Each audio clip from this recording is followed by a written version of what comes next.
بسم اللہ الرحمن الرحیم۔ السلام علیکم ورحمۃ اللہ وبرکاتہ۔ آج ہم بات کریں گے مسجد اقصیٰ کے بارے میں۔ مسجد الاقصیٰ ہم جسے عام طور پر صرف مسجد اقصیٰ کہتے ہیں، اسے اور بھی ناموں سے مسجد پکارا جاتا ہے، مثلاً المسجد الاقصیٰ اور الحرم القدس الشریف وغیرہ سے جانا جاتا ہے، اور یہ تاریخی مسجد فلسطین کے شہر یروشلم القدس میں واقع ہے، جو ان دنوں غاصب صہیونی ریاست اسرائیل کے قبضے میں ہے۔ یہ مسجد مسلمانوں کا قبلہ اول ہے۔ نبی کریم صلی اللہ علیہ وسلم اور صحابہ اکرام رضی اللہ تعالیٰ عنہ نے تقریباً 16 یا 17 مہینے تک مسجد اقصیٰ کی طرف رخ کر کے نمازیں ادا کی۔ اس کے بعد قبلہ کی تبدیلی کا حکم نازل ہوا۔ مسجد اقصیٰ کی یہ بھی خصوصیت ہے کہ اسی مسجد سے رسول اکرم صلی اللہ علیہ وسلم کا سفر معراج ہوا۔ اس سفر معراج میں آپ کو نمازوں کا تحفہ دیا گیا۔ یہ واقعہ بخاری شریف میں ایک لمبی حدیث میں آیا ہے۔ نماز والے حصے کا حاصل یہ ہے کہ اولاً اللہ تعالیٰ نے اس سفر میں آپ صلی اللہ علیہ وسلم کو 50 نمازوں کا تحفہ دیا۔ پھر حضرت موسیٰ علیہ السلام کے کہنے پر کہ آپ صلی اللہ علیہ وسلم کی امت ان 50 نمازوں کو ادا نہیں کر پائے گی، آپ صلی اللہ علیہ وسلم نے اللہ تعالیٰ سے نماز کی تعداد کی کمی کی درخواست کی۔ پھر اللہ تعالیٰ نے اس نماز کو کم کرتے کرتے 5 نمازیں امت محمدیہ کے لیے باقی رکھی، لیکن ثواب 50 کا ہی رکھا۔ آپ کے بچے آپ سے بھلے پوچھیں یا نہ پوچھیں، آپ انہیں یہ ضرور بتایا کریں کہ ہم فلسطین سے اس لیے محبت کرتے ہیں۔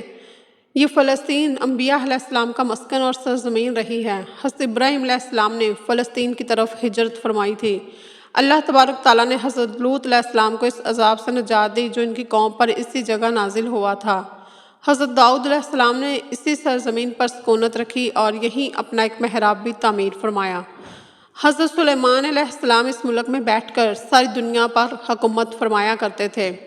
چونٹی کا وہ مشہور قصہ جس میں ایک چونٹی نے اپنی باقی ساتھیوں سے کہا تھا، اے چونٹیوں اپنے بلوں میں گھس جاؤ، یہی اس ملک میں واقع اسکلان میں شہر کی ایک وادی میں پیش آیا، جس کا نام بعد میں وادی النمل چونٹیوں کی وادی رکھ دیا گیا تھا۔ حضرت زکریا علیہ السلام کا محراب بھی اسی شہر میں ہے۔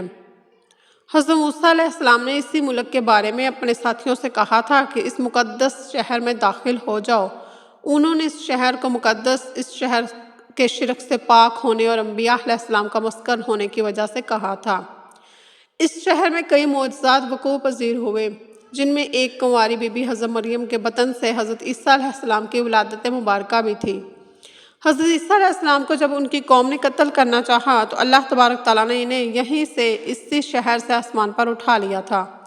ولادت کے بعد جب عورت اپنی جسمانی کمزوری کی انتہا پر ہوتی ہے، ایسی حالت میں بی بی مریم کا کھجور کے تنے کو ہلا دینا بھی ایک معجزہ الہی ہے۔ قیامت کی علامت میں سے ایک حضرت عیسیٰ علیہ السلام زمین پر واپس تشریف اسی شہر کے مقام سفید مینار کے پاس ہوگا۔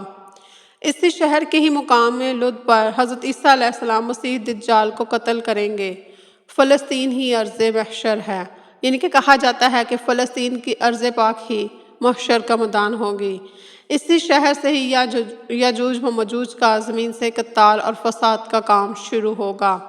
جب یاجوج ماجوج کی فوج جو ساری زمین میں پھیل جائے گی تو ان کا قتال جو ہے وہ اسی شہر سے شروع ہوگا۔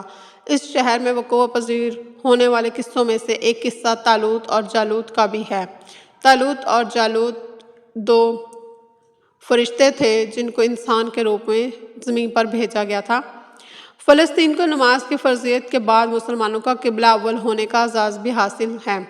ہجرت کے بعد حضرت جبرائیل علیہ السلام دوران نماز ہی حکم ربی سے آقا علیہ السلام کو مسجد اقصیٰ سے بیت اللہ کعبہ یعنی مکہ مکرمہ کی طرف رخ کرا گئے تھے۔ جس مسجد میں یہ واقعہ پیش آیا وہ مسجد آج بھی مسجد قبلتین کہلاتی ہے۔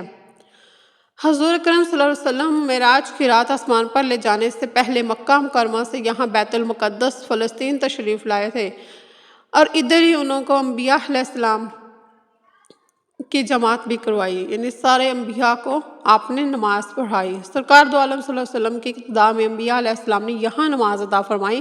اس طرح فلسطین ایک بار پھر سارے انبیاء کا مسکن بن گیا۔ سیدنا ابو ذر رضی اللہ تعالیٰ عنہ کہتے ہیں کہ میں نے رسول اللہ صلی اللہ علیہ وسلم سے عرض کیا، زمین پر سب سے پہلی مسجد کون سی بنائی گئی؟ تو آپ صلی اللہ علیہ وآلہ وسلم نے فرمایا کہ مسجد الحرام یعنی خانہ کعبہ۔ میں نے عرض کیا کہ پھر کون سی مسجد بنائی گئی؟ تو آپ صلی اللہ علیہ وسلم نے فرمایا کہ مسجد الاقصیٰ یعنی بیت المقدس۔ میں نے پھر عرض کیا کہ ان دونوں کے درمیان کتنا فاصلہ تھا؟ آپ صلی اللہ علیہ وسلم نے فرمایا کہ 40 برس کا، اور تو جہاں بھی نماز کا وقت پا لے وہیں نماز ادا کر لے، پس وہ مسجد ہی ہے۔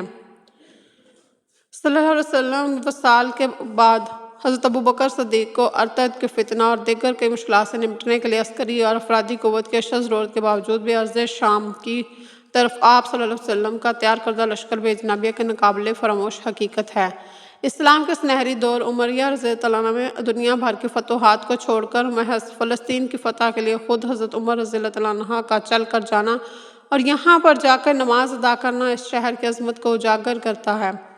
دوسری بار معینہ معراج کی رات بروز جمعہ 27 رجب 583 ہجری کو صلاح الدین ایوبی رحمۃ اللہ علیہ کے ہاتھوں اس شہر کا دوبارہ فتح ہونا بھی ایک نشانی ہے۔ بیت المقدس کا نام قدس قرآن سے پہلے تک ہوا کرتا تھا۔ قرآن نازل ہوا تو اس کا نام مسجد اقصیٰ رکھا گیا۔ قدس شہر کی اس تقدیس کی وجہ سے ہے جو اس دوسرے شہروں سے ممتاز کرتی ہے۔ اس شہر کے حصول اور اس سے رومیوں کے جبر و استبداد کے بچنے کے لیے 5000 سے زائد صحابہ کرام رضی اللہ عنہ اجمعین نے جام شہادت نوش کیا، اور شہادت کا یہ باب آج تک بند نہیں ہوا، سلسلہ ابھی تک چل رہا ہے۔ یہ شہر اسی طرح شہیدوں کا شہر ہے۔ مسجد اقصیٰ اور بلاد شام کی اہمیت بالکل حرمین شریف جیسی ہی ہے۔ جب قرآن پاک کی آیت والتین والزیتون نازل ہوئی تو ابن عباس کہتے ہیں کہ ہم نے بلاد شام کو تین، انجیر سے، بلاد فلسطین کو زیتون سے، اور طور سینین کو مصر کے پہاڑے کوہ طور جس پر جا کر حضرت موسیٰ علیہ السلام اللہ پاک سے کلام کیا کرتے تھے اس سے استدلال کیا۔ اور قرآن پاک کی آیت مبارکہ یہ استدلال کیا کہ امت محمد صلی اللہ علیہ وسلم حقیقت میں اس مقدس سرزمین کی وارث ہے۔ مسجد اقصیٰ کی عظمت کا اندازہ اس بات سے بھی لگایا جا سکتا ہے کہ یہاں پر پڑھی جانے والی ہر نماز کا اجر 500 گنا بڑھا کر دیا جاتا ہے۔ دعا ہے کہ اللہ تعالیٰ قدس اور مسجد اقصیٰ کو ان ظالم و جابر اور غاصب لوگوں کے قبضے سے آزاد کرا دے اور فلسطینیوں کی قربانی برابر ثابت ہو، آمین۔ دعا میں یاد رکھیے۔ اللہ حافظ۔